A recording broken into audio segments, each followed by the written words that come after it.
Welcome to Cabeza de Vaca. Episode 16, Signs and Wonders. I'm Brandon Seale. By the end of 1534, Cabeza de Vaca, Castillo, Dorantes, and Esteban had made their way as far south as the Rio Grande, somewhere perhaps near modern-day Lake Falcon. And they were no longer mere slaves to the hunter-gatherer tribes of South Texas. They had become medicine men, faith healers, and honored guests of the new tribes they met, a marked change from the treatment that they had received for most of their 6 years on the continent up to this point. Of course, the flip side to being medicine men is that they were called upon to perform increasingly challenging cures. First, it had just been some Indians with headaches. Now, it was 5 crippled Indians with some kind of apparently permanent disability. As an upfront payment for their healing, these 5 disabled Indians had brought their bows and arrows, items of true inestimable worth to these resource-poor Indians, and they laid them at the feet of Alonso Castillo in particular. To date, it had only been Alonso Castillo who had been asked to heal, and yet he was never quite comfortable with it.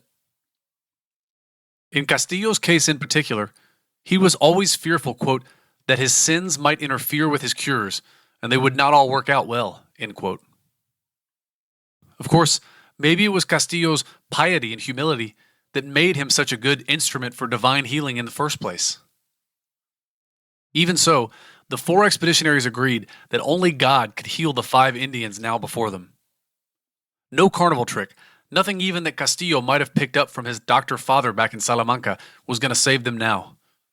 And so as Castillo began his rituals, the other 3 gathered around him and began to pray as hard as they could.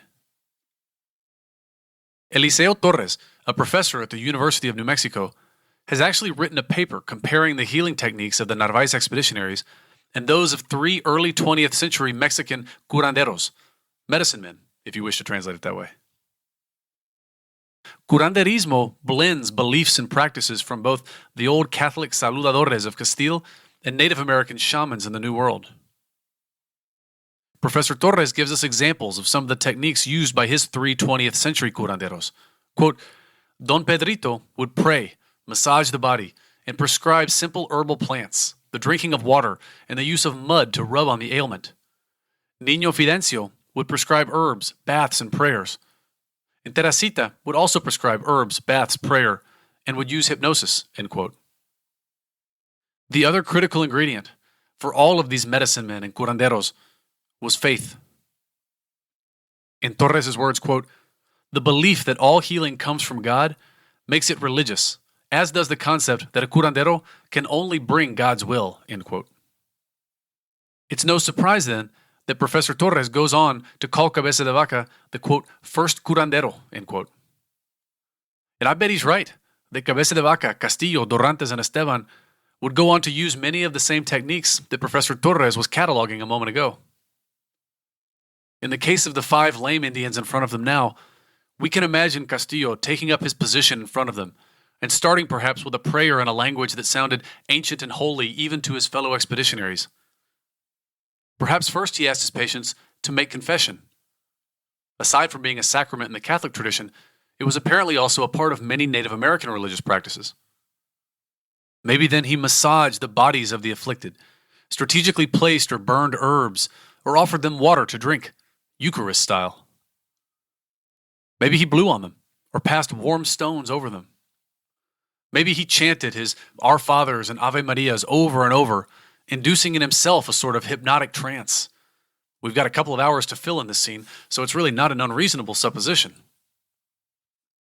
Perhaps then, maybe toward the end, he bled his patients a little bit, making small incisions near their pain points and then cauterizing the wounds with fire.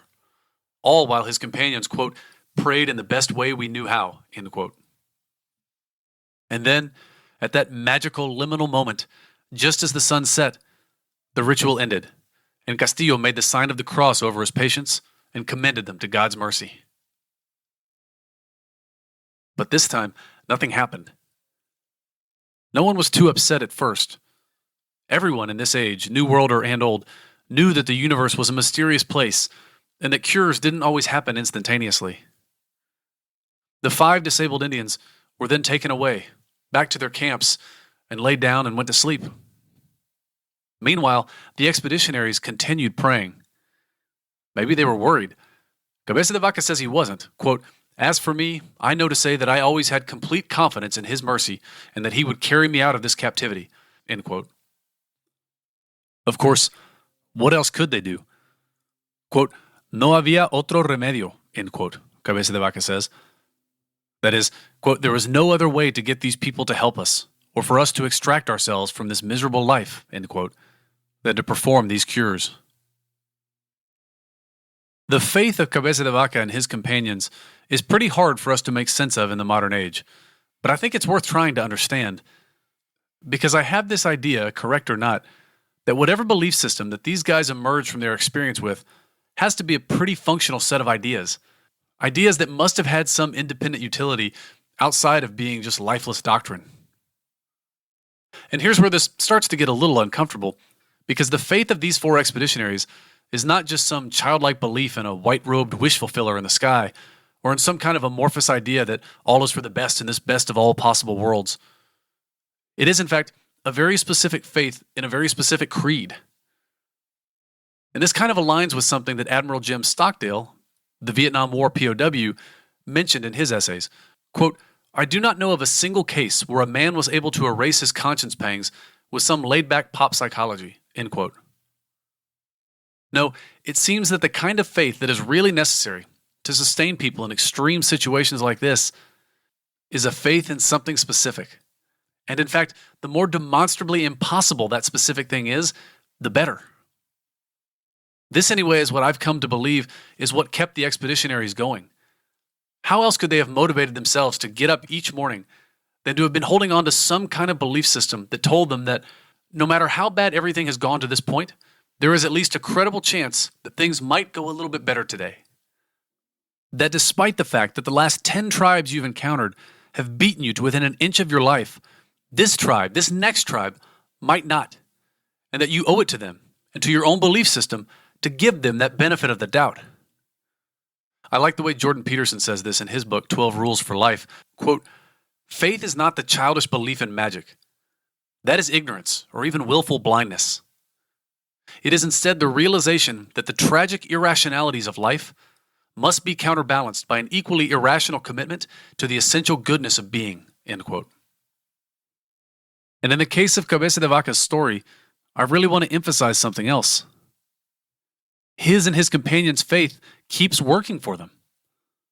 Why wouldn't they trust in something that works? Quote, "Come morning, the 5 disabled Indians all awoke so well and healthy that they went away so energetically it was as if they'd never had anything wrong with them," end quote. Cabeza de Vaca assiduously avoids using the word, but it sure as heck sounds like a miracle just happened. And as you might imagine, word of this miracle caused quite a stir in the Native American communities where they were living.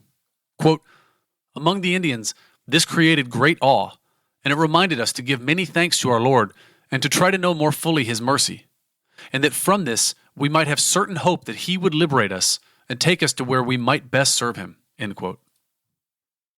Word of the expeditionaries' cures spread far and wide, and once again, a wave of sick people came looking for them. Quote, "In all this land, nothing else was spoken of except the mysteries that our Lord God worked through us, and people came from far and wide so that we might cure them," end quote. The 4 expeditionaries were on a roll. Their first cures a few months ago, back in September or so of 1534, weren't enough to dispel in them the suspicion that they might have just been some kind of fluke, or some kind of one-off that their God worked through them, perhaps just to keep them safe for a few months longer. But now, it started to seem like something else was at work. And each successful cure contributed to the expeditionaries' confidence, as well as to the confidence that the natives had in them as medicine men. But remember, too, that here along the north shore of the Rio Grande, the expeditionaries were just a few months and a few dozen miles away from the same Indian tribes who had held them as slaves for many years, and who apparently spoke the same language as the Indians they were living with now. And so how did their old bands react when they heard that their hairy, dirty old slaves were now medicine men? No man is a prophet in his hometown, after all. And sure enough, some of the expeditionaries' old masters came south to check out what all the commotion was about. And they brought with them a test. Cabeza de Vaca actually imputes no ill will toward these old acquaintances of theirs when they showed up unexpectedly outside the village. Yet, as we've seen in other instances, even when he's the one being assaulted, Cabeza de Vaca is pretty reluctant to project malice onto other people. Almost as proof of this, Cabeza de Vaca, when he's describing the arrival of these old acquaintances, says that, quote, "they liked me," end quote, which seems a strange thing to say, given that nothing about the treatment he received from them in the previous episodes would suggest this. Especially given that it seems pretty clear to me that they had come to try to expose these medicine men, to put them to the ultimate test of their healing powers. More specifically, they had brought the 4 expeditionaries a dead man. Castillo refused to try to heal him. As we mentioned, he was always, quote, "a very fearful healer," end quote. In this case was obviously beyond his capabilities. And frankly, there's really no reason why any of the 4 should have tried to heal the dead man. Even the Native American worldview probably accepted that medicine men had limits to their powers, chief among which was the fact that you can't bring dead people back to life. For the 4 expeditionaries to have begged off this case seems to me would have been perfectly reasonable. But Cabeza de Vaca accepted the challenge. And I have to ask why? Why would he do this? He had so much more to lose by screwing this up. Here's what he says, quote, "I had to go with them," end quote. "Hube de ir con ellos," he says in Spanish, using the exact same words of divine compulsion that he had used earlier when describing his need to try to escape from these old masters, even though he knew it meant risking his life. I think the answer, or the suggestion in the text, is that he felt called to do it, even if it was irrational, even if it was risky. And I'll let Cabeza de Vaca take it from here. Quote, "I saw that the sick man we had been asked to heal was dead, because there were many people all around crying, and his tent had already been taken down, which is the sign that the owner has died. And so it was when I arrived. I found the Indian with his eyes rolled back in his head, and without any pulse, with all indications that he was dead. So it seemed to me, and Dorantes agreed. I pulled back the sheet that they covered the dead man with, and as best I could, I prayed that our Lord be served by giving this man health as well as all others who needed it. Afterward, I made the sign of the cross and blew on him many times. The people around brought me his bow and some ground prickly pears as payment," end quote. But again, nothing happened at first.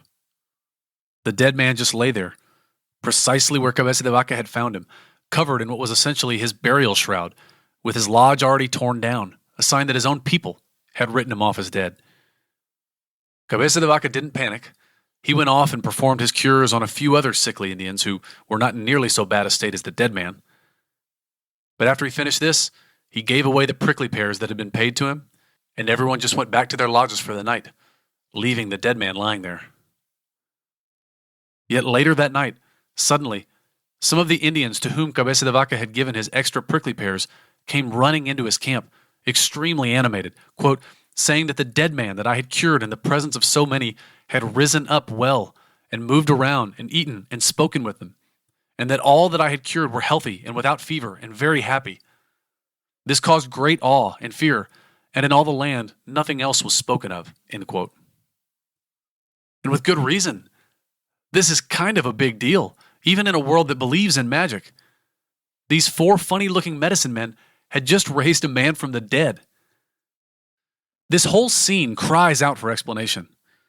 It's not hard to come up with ways to imagine that the dead man was merely unconscious perhaps, or comatose or something, even though Cabeza de Vaca anticipates those responses in the text and says that the man had no pulse. Some attribute the expeditionaries' cures to trickery or showmanship, or some kind of hypnotic healing of purely psychosomatic ailments. And maybe they're right, I suppose we can never know for sure. But I like the way that Professor Andrés Resendez says it in his book, A Land So Strange. Quote, "There is no more evidence to support those explanations than there is to support the faith of both the castaways and the natives in supernatural intervention. All we can say with confidence is that this gift of curing, whether real or imagined, allowed the castaways to move toward their deliverance," end quote. And actually, if we read Cabeza de Vaca's text carefully, we can see that the expeditionaries themselves remain pretty awed and a little bit incredulous too as to what was happening. Or at least, it seems to me that they avoid the kind of obvious self-aggrandizement that we would expect after performing such a miraculous deed as raising a man from the dead. I mean, the analogy to Lazarus is pretty obvious to any reader in the Christian tradition, which by extension would make Cabeza de Vaca Jesus in this analogy. But Cabeza de Vaca doesn't reference it, and again, seems to studiously avoid the word miracle in describing any of the cures performed by he or his companions. Maybe he does this just to stay out of trouble with the Inquisition, but I think we might just as easily believe that it came from he and his companions' sincere belief that they were not the ones performing these cures, that they were just the instruments of some greater, more unknowable force. And there may be a tactical explanation here too. You don't have to think too hard to see the advantage of loudly proclaiming yourself to be merely the instrument of the divine rather than the divine itself. As the example of Jesus shows, claiming yourself to be divine can get you killed. But killing the instrument of the divine is a riskier thing, something that could boomerang back on you in unforeseeable ways. And lastly, the four expeditionaries put another clever twist on their practice as medicine men that made the people around them want to see them succeed. That is, they gave away everything that their patients brought to them as payment.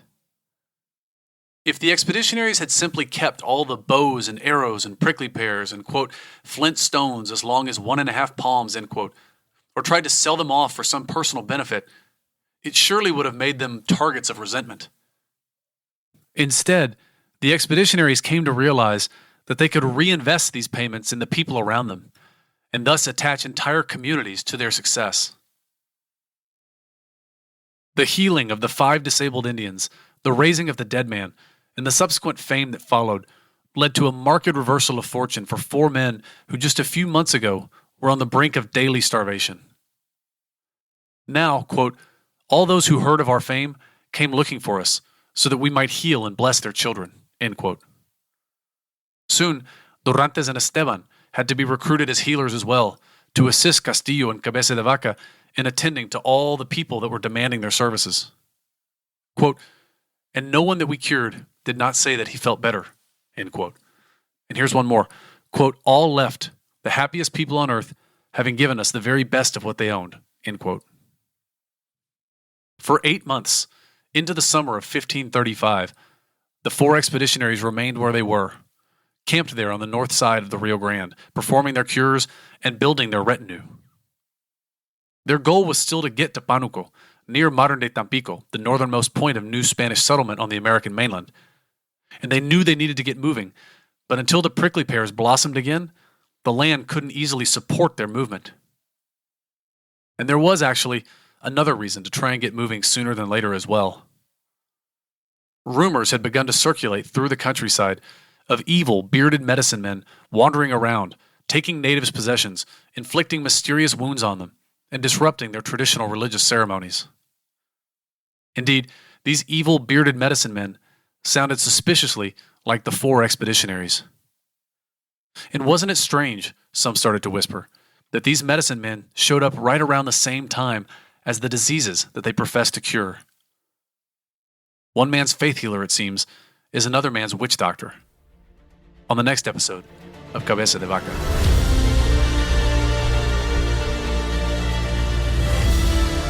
Thank you for listening. If you enjoyed this episode and think this is a story worth sharing, please tell one friend. And if you haven't already, please go rate and leave a review for us on iTunes, Stitcher, or wherever you get your podcasts. And don't forget to check out the webpage associated with this episode on therivardreport.com, home of nonprofit journalism for a better San Antonio. Editing for this episode was performed by Susana Canseco, sound engineering by Stephen Bennett. The music for this series is entitled Apache. It was composed by Kevin Graham and is available on Soundstripe. A special thanks to Father David Garcia, to Dr. Frank de la Teja with the Texas State Historical Association, to Steve Davis, curator of the Whitliff Collections at Texas State University, to Professor Andres Resendez at the University of California, Davis, to Dr. Carolyn Boyd with the Shumla Archaeological Research and Education Center and also Texas State, and to David Dunham with Texas Monthly for all their support and suggestions. You'll hear more about them throughout the season. And for more information about us and our other projects, you can check out our website at www.brandonseale.com.